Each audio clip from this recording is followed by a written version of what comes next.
What is going on, everybody? Welcome to or back to Writer's Record Collection. My name is Carl, and in this video I want to do a little bit of a recent arrivals. I've got to break this up into a couple parts. This is going to be my recent arrivals from the end of December up until the end of March, and between getting that collection that I have the video out on and just finding some other things, I've got too many records to show in one video. So this is going to be my recent arrivals for the first quarter of this year, part one. So without any further ado, see what I got. So the first couple of records that I'm going to show came out of that collection that I got, the Clovis collection.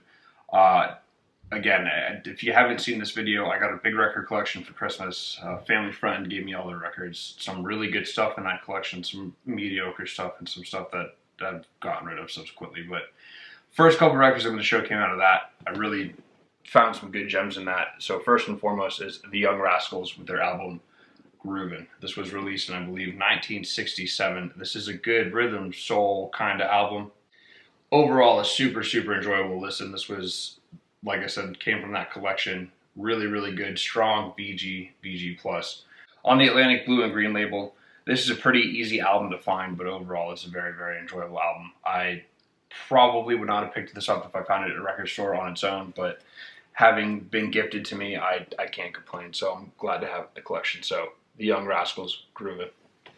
Next up is another album that came from that collection that I got. I believe this is getting repressed for Record Store Day, so it's kind of funny. Recently I've had two albums given to me as gifts that are both being repressed for this year's Record Store Day, but this is America, The History of America. This is their greatest hits, and I gotta say, I went into this album knowing A Horse with No Name, and I was stoked to get this, and then I played it, and there are so many songs on here that I did not realize were by America, that just great songs. I mean, the whole track list, just Horse with No Name, I Need You, Sandman, Ventura Highway, Don't Cross the River, Only in Your Heart, Muskrat Love, Tin Man, Lonely People, Sister Golden Hair, Daisy Jane, and Woman Tonight. I mean, this is just a fantastic album. This is in great shape. One of the really prized gems I got out of this collection that somebody gave me.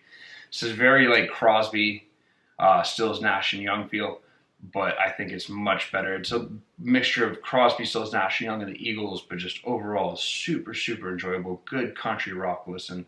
Again, something that I might not have picked up at the record store if I ever came across it, only because I only knew that one song, but having gifted to me, I absolutely love it. Super stoked to have it. This is a 1975 Los Angeles pressing. Super great. Strong VG plus. Super glad to have this out of that collection. So, again, this record, the last record I got out of that collection, this next record I also got out of that collection, and this is an album that I know nothing about. And if you know anything about this, please let me know in the comments, because I looked on the internet and there's really not a lot on it. But this is the Aspen Flyers, and this is their album On the Wing. This was honestly, I couldn't tell you, probably late 70s release. I couldn't find anything on the internet, but this is a very good, like, Steely Dan-ish feel. Steely Dan, a little bit of crunchier guitar tones, a little bit more of, like, the Doors psychedelia aspect to it, but overall, soft rock is what Discogs has that, but soft rock with just great, beautiful guitar tones throughout. Really enjoy this album. Total blind gift, I guess, if you will, because I would have bypassed this in a heartbeat if I ever went to the record store and saw this. This is just, overall, it's super good. Like I said, there's really not a lot on the internet about this, but just great album throughout. It's worth like $5-6 on Discogs, but at the same time, it was free, so I'm learning some new music from a collection I got, so I can't complain. So, the Aspen Flyers. So now we're going to get into some jazz, and this was an album that I bought at the beginning of this year, maybe even the end of last year, I'm not totally sure, but this is a absolute grail. I was mind blown when the record store that I go to had this, and just something that I never thought I would have seen in the wild, but this is Art Blakey and the Jazz Messengers. This is an original 1958 Blue Note pressing. It's just super. Oh man, they are just going to town on this album. It is so good.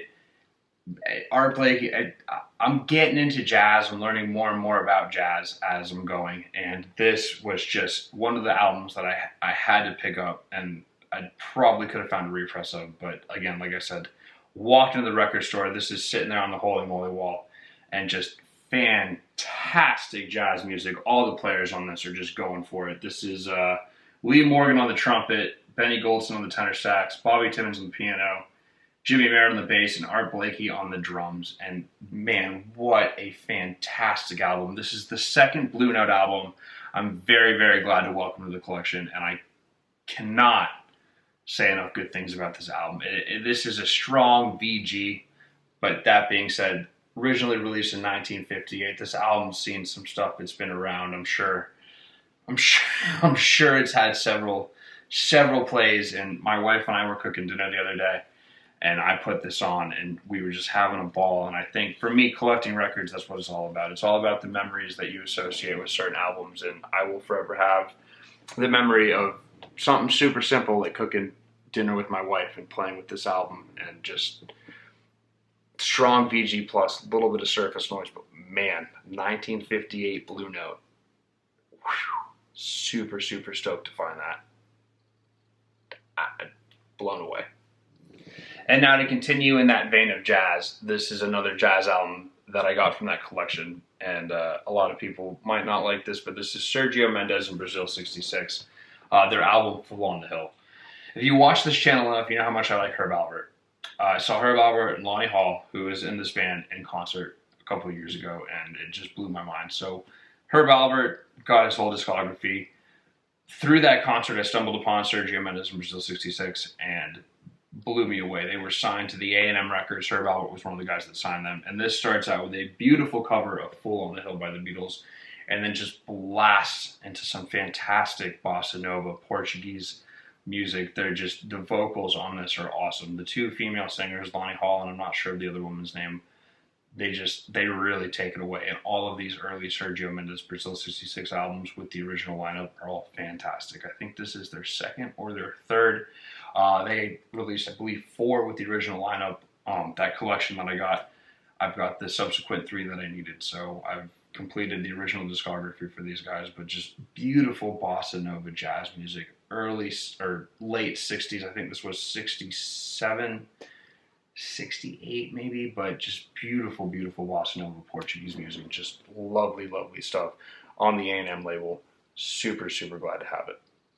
So like I said, this is just a fraction of some of the stuff that I've gotten this year. I've gotten some great stuff, and I've pulled some great stuff out of that collection. A lot of really good rock, a lot of great jazz that you just saw that Art Blakey thing. You got another great jazz album coming up. But I also found a couple really good reggae albums. One of the reggae albums I'm going to show you right now. This is the last Bob Marley album that I needed. And this is Bob Marley Confirmation. This was the last Bob Marley album that I needed. This was released, unfortunately, after he passed. It has the stand-up single, Buffalo Soldier. Last studio album I needed from his discography. I'm sure I'll pick up some live albums every here and there. But released in 1983, I think this is one of the first Bob Marley albums to actually feature a barcode on the back, which you can see right there. But just super, super, super good on the Tough Gong pressing. Fantastic album, and I'm so stoked to have completed my Bob Marley discography, because he is so hard to find on vinyl for some reason. Finding reggae, especially for me in South Florida, or specifically for me in South Florida, it's hard to do. I don't know why there's not a lot of good reggae. It's like blues. You can't find good blues on vinyl, and I don't know why, but stoked to have completed my Bob Marley studio albums discography. And continuing that fact with awesome finds, I think either on the same record store visit or a subsequent record store visit, I found this other Jazz Grail. This is a beautiful, beautiful jazz album, and I was blown away. 1, by how good a shape it's in, and 2, by how good a shape the record's in. And this is John Coltrane and Duke Ellington. Oh man, I don't even know the name of this album. Just absolutely stoked to find this. Duke Ellington and John Coltrane, just 2 jazz giants collaborating and making some great, beautiful music. This is a original 1968 pressing on Impulse. Just fantastic. And this spine, man, this is just, the colors on that are great. The sleeve is in near mint condition, and the album is VG plus. There is very, very little light surface marks. Doesn't affect playing at all. I am so stoked to have found this. Again, another just great absolute jazz rail that I have. So just continuing my jazz collection, which has been a lot of fun to grow recently. And we are down to the last two. Both of these next ones you saw, if you watched my vinyl tag video, you've seen these, but this was one that I got at the end of last year. I missed Record Store Day. I had to pick it up after the fact, but this is Miles Davis Live Evil. This is a just fantastic live jazz album, along with some of the stuff that didn't make it on the Bitches Brew album. 2021 Record Store Day pressing, so on the blue vinyl.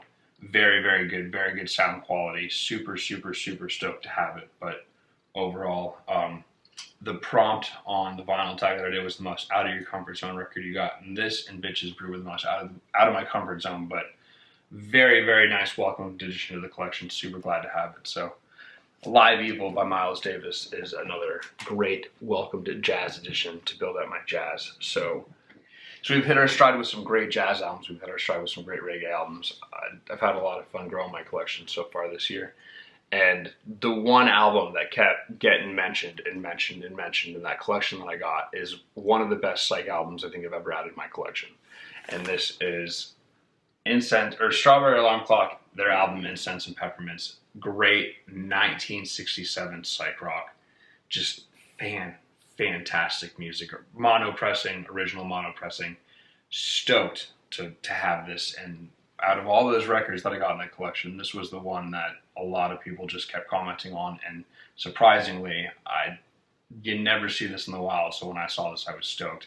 I had heard the single Incense and Peppermints before this, and just listening to this album start to finish blew my mind. It is so good. I will look for the subsequent second two albums that they had with the original lineup of this band before members changed, and probably get those at some point, but just very good psych rock. So like I said, just a snapshot of what I've had this year that I've been able to find. It's been great between going through this collection and purchasing new records. This is just a sliver of what I've gotten. So I'm going to have some more recent arrivals videos out soon, just to try and catch you guys up with what I'm getting, because it's Florida records right now, or collecting in Florida for me has just been firing on all cylinders. I've found some great stuff, and I continue to find some great stuff. I'm sort of taking a little bit of a break to get ready for Record Store Day, but in the meantime, I'll catch you guys up with our recent arrivals and what I've gotten so far. So if you like this video, please throw it a like. If you like the channel, please subscribe. Check out some other videos. Again, to all those people who have subscribed recently and commented,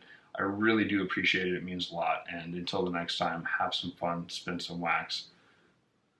Enjoy your records. Cheers.